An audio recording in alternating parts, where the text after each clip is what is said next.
49ers at Seattle, 6 seed at 1 seed. They faced each other in week 1. The 49ers took that game. They faced each other in week 18. What is this, the Premier League? Balanced schedule, week 1, week 18. Seahawks pretty much dominated that game, which we can talk about. But this game is Saturday night, 8 p.m. Eastern. The Seahawks are a touchdown and an extra point favorite. They're 7 points, in case you need to know that. Over-under is 45, which feels about right. We're going to start with when the road team has the ball. The 49ers going against the Seahawks defense, maybe one of the best units left in the playoffs. How you feeling about this game, Chuck? What you focus on this side of the ball? Oh, man. This is going to be related to my Hail Mary later, but wow. I don't see it for San Francisco this week. I don't, because I was hoping you had something here, because I didn't want to devolve into this. Nothing's changed in 2 weeks is how I feel. That's the thing. It wasn't like they faced each other in week 10 and it's like a totally different teams. Yeah, no, I agree.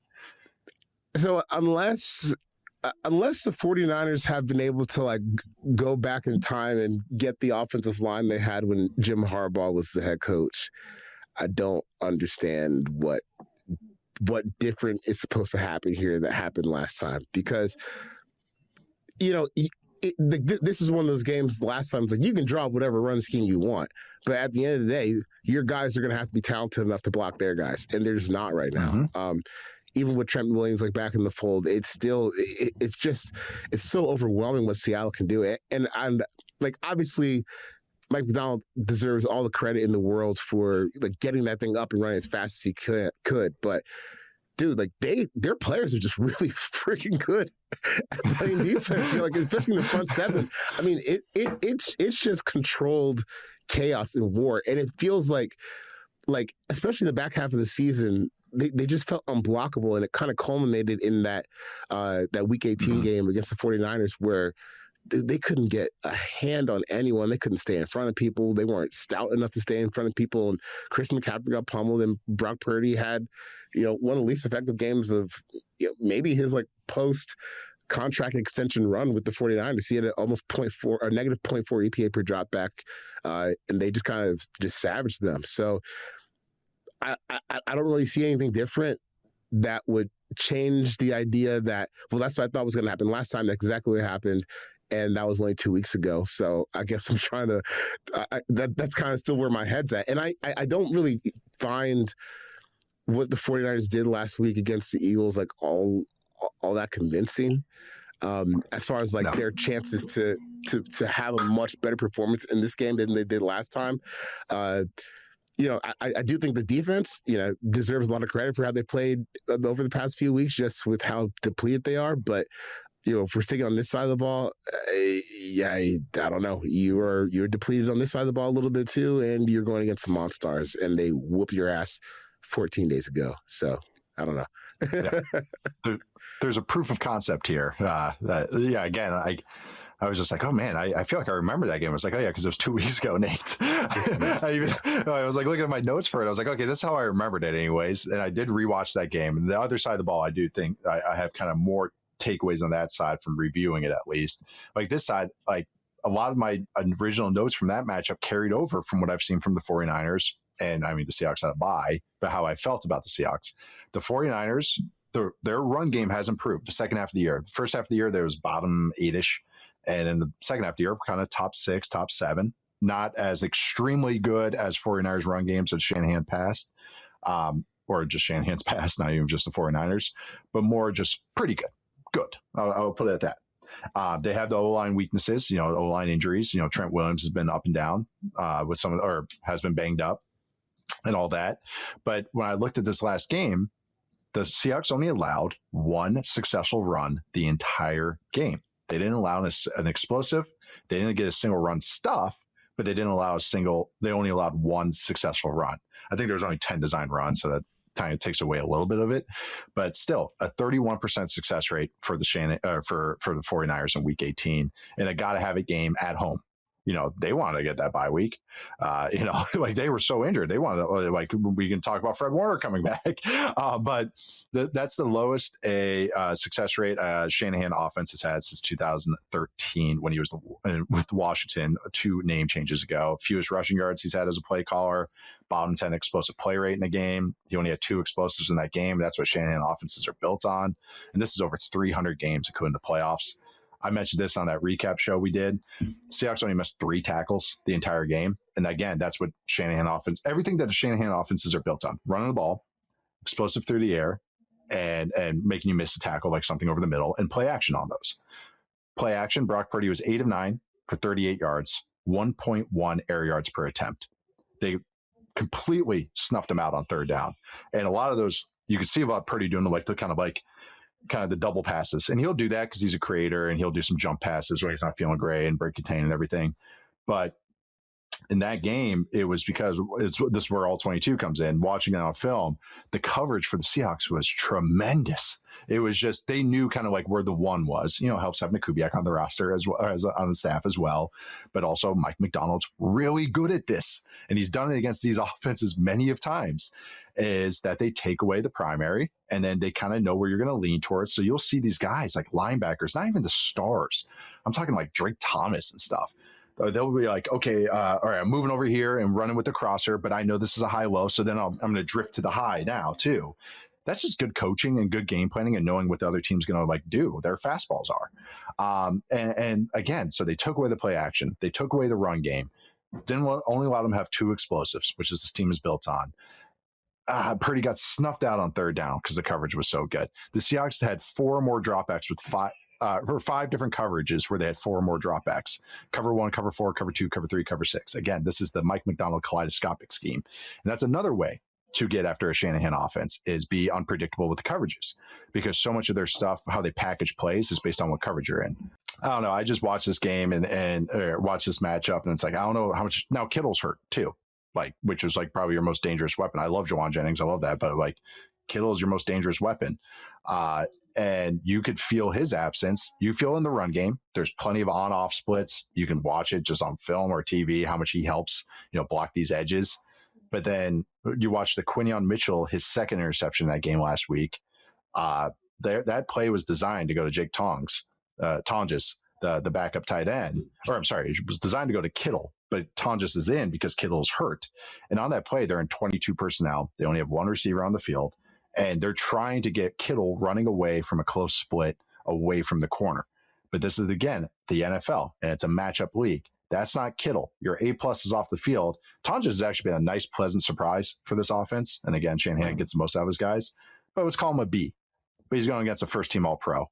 And that's, again, why these injuries. Yeah, you can maybe game it up and scheme it up during a week where you're trying to just get through a win. And Mac Jones is starting. But when you go against these elite units, they don't just make you say, oh, that's an unsuccessful play. It's a turnover. It's a big play for the defense. And that, again, it's hard to find any threads where I'm feeling really good about the 49ers offense. That being said, it's Kyle Shanahan. He's not just going to sit around and be like, oh, yeah, I'm good with this. He's going to do something.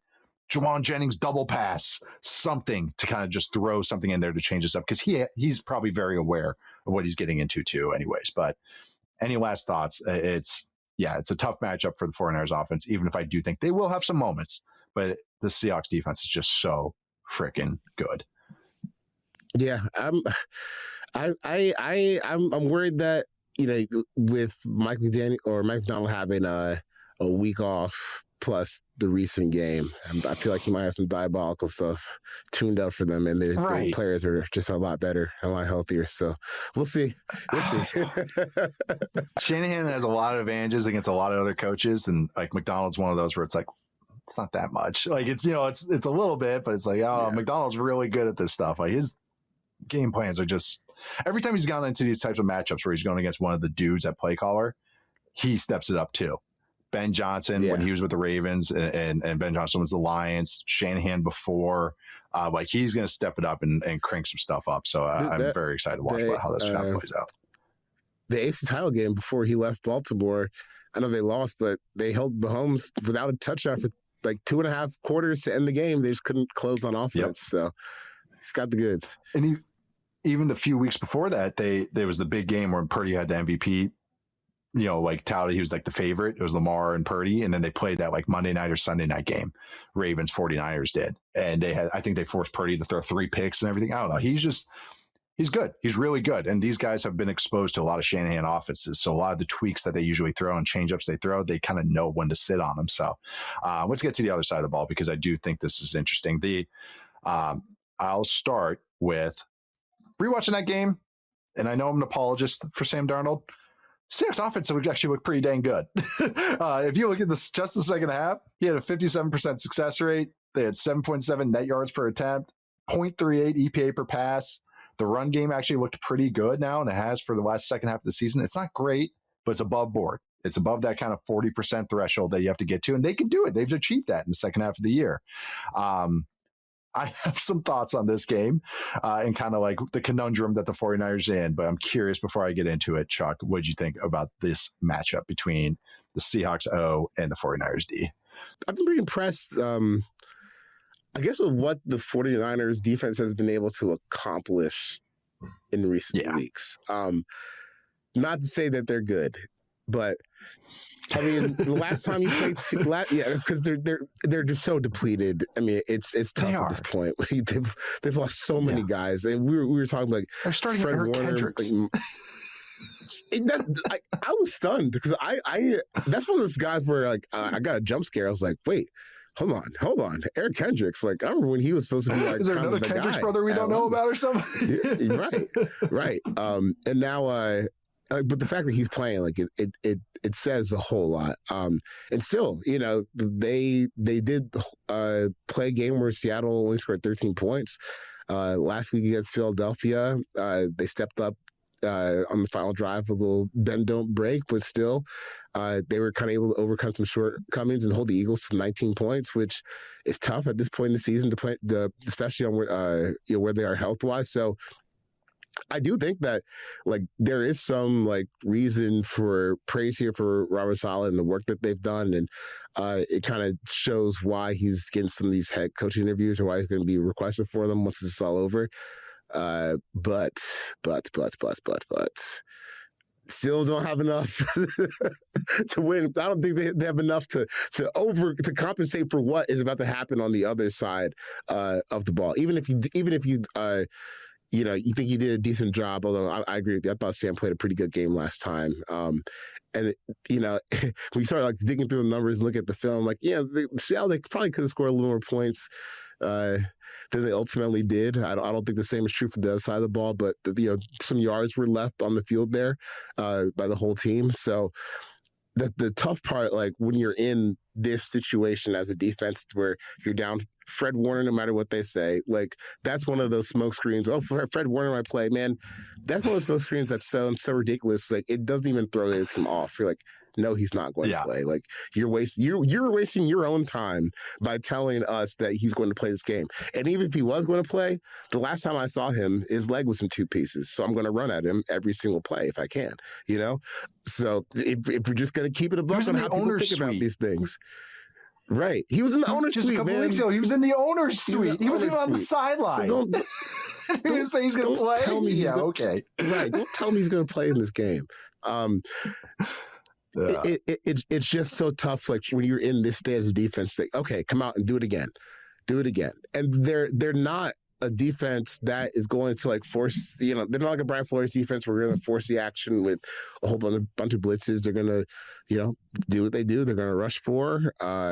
They've had some really good performances, like by slot cornerback up and Stout this season. He's had some pretty strong games, but man, like this is like a unit that could be ready to take off next year. And they've done some good things, but as of now, just like the style they play, how they play the art, man, you got to do it again. And I think that there's a lot of room for Seattle to score a lot more points than they did last time if they come out with a little bit more cohesive plan. Like I do think it's kind of interesting that Clint Kubiak in his interviews and no one's really asking the question. A little interested in your offense is hitting the wall back to back in 2 seasons in a row, different spots, and sometimes it feels like you're running now that's what I call Shanahan's greatest hits compilation album instead of like a coherent offense. But for this week, I think that they'll be fine. They'll be fine. And I expect them to score a lot more than 13 points than they did last time. Yeah, I think there's at least one missed field goal too, but even that's 16. They stalled in the red zone, but I agree. Yeah. It wasn't like the greatest performance I've ever seen, but it was one of those where it's like, yeah, the score wasn't indicative really of what was kind of how they were moving the ball and everything.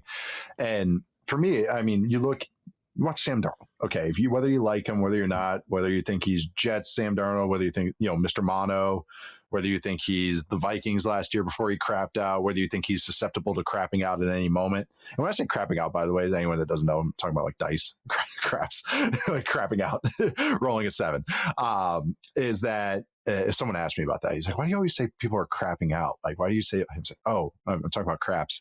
But it comes down whether you pressure him and whether he feels pressure or feels discombobulated, because that's where you get Sam spiraling. Like, Sam spiraling is a very real thing. He can create some, but when Sam is one hitch and throw, the opposing defense is dead, because that means Kubiak is cooking, and that means he's cooking and understanding what he's seeing. You see that in some games, and they just shred him. And then there's other games where it's like, oh man, there he is, there he is, just hitching up. I would say like the Panthers game, he was iffy, but when they played the Falcons, it's just like hitch, firing that ball. But I was just watching, or I was looking at the stats. So there's 36 quarterbacks this year with 200 or more attempts. When not pressured, Sam Darnold, 8th in EPA per dropback, 7th in success rate, 3 fumbles, 20th in batted ball rate, which is relevant, 22nd in interception rate, 1st in net yards per attempt, 9.4. When he's pressured, 6th in success rate. So actually, which kind of surprised me amongst all quarterbacks, but 26th in the EPA per dropback. And why is that? Because he's dead last, or I'm sorry, 32nd out of 36 in interception rate. He has 8 fumbles as well. His net yards per attempt goes to 5.2, which is still 11th, but that's different than 9.4, which is 1st. But he also has the highest amount of passes batted down when he's pressured. And that makes sense how he throws. He's always that kind of quarter tick late. He has kind of his throwing style is very, it's quick, but it's got an extra little, I don't want to say hitch because that's not the right term I'm looking for. He's got a little extra something on his release because of how he uses his elbow. I can talk a lot about QB throwing styles and everything, why Trevor has this issue as well. Caleb Williams can kind of roll into this as well. It's just how they throw. They're more line drive throwers, and how they use their elbow kind of lowers the trajectory and guys can get their hands up, and it adds like a little quarter second. If you have juice on your arm, it doesn't really matter, but it leads to more balls batted down. But anyways, against pressure, he has the highest rate of balls batted down. The problem, the 49ers are dead last in sack rate, 30th in knockdown rate, 30th in pressure rate. They're one of the worst teams against QB scrambles. And again, when I rewatched that game last game, or the week 18 matchup, Seahawks had a way better performance than I thought maybe in real time, because we watch those games and go right into the show. And sometimes it's a little hard. It's like you remember a couple plays and we talk about them. But watching that back, it was like, oh, okay, no, you were hitting some chunk plays. Jason got after them. Like, they have a lot more answers. And again, I think the run game is improving because I think you also can run on this defense as well. Look, the Eagles just did last week. So yes, it's Sam Darnold. And I know this is the craziest thing and people will blow their mind, but Sam Darnold is a better matchup against this defense than Jalen Hurts is because Jalen Hurts isn't going to threaten this defense how you're supposed to threaten them. And I know that sounds crazy, but yeah. And last little stat I have of this. Sam Darnold, after he takes a sack, his air yards is 2. What were you say? I was going to say, people are going to call you crazy for saying that about like the 30th ranked defense in the NFL, but it's true, I mean, we all watched it, right? We all watched it. I know. We got people saying that Kevin Patullo is running the same play in a row because they don't understand that how no huddle works and no huddle menu, even though they played NFL linebacker for a few years, which just shows you how much people know playbooks. But that is a fine offensive game plan. I don't know. The run game looked good. I don't know. If you're a quarterback that throws deep balls and runs, and you don't throw a deep ball and you don't run in a game, why am I paying you? That's how I look at it in the playoffs. Like that's how I looked at Hurts' performance. But anyways, Darnold does throw deep, does scramble. I just found one last little funny stat was when Sam Darnold takes a sack, the next play that he passes on, his air yards is 2.6. It's because he usually takes another sack or they run a screen. So if you get a sack, you can just that's a drive ender for the Seahawks. So, but you're going against a team that's dead last in sack rate. So it's like, maybe they blitz more, but Saleh doesn't really do that. I don't know. It's a tough matchup, even if the Seahawks offense isn't perfect. All right, predictions. Seahawks are a touchdown favorite. Who are you going with, Chuck? Yeah, I think the Seahawks win by more than a touchdown. Honestly, I think they do. Okay, I say Seahawks, and I think they cover as well. Shanahan's still my coach of the year. He was your coach of the year. I think last week's performance is just like, geez, man, you guys did some good stuff. But I'm more excited about the 2027 or 2026 49ers than maybe kind of how this year ends. I like you said, you talked about the defense. Their young players are really cool. Like the safeties are pretty interesting. You mentioned Stout, aka Taz, the wrestler. I don't know if you know Taz is. Taz is about 5'5". He was known as the human suplex machine. That one I don't remember. Okay. Yeah, he was an ECW guy, came to WWE. He does a lot of commentary now for AEW, but he was known as the human suplex machine, and he's about 5'4". So that's a perfect for Upton Stout. I loved it. He's a little sawed off, suplex machine, but I'm going with the Seahawks as well.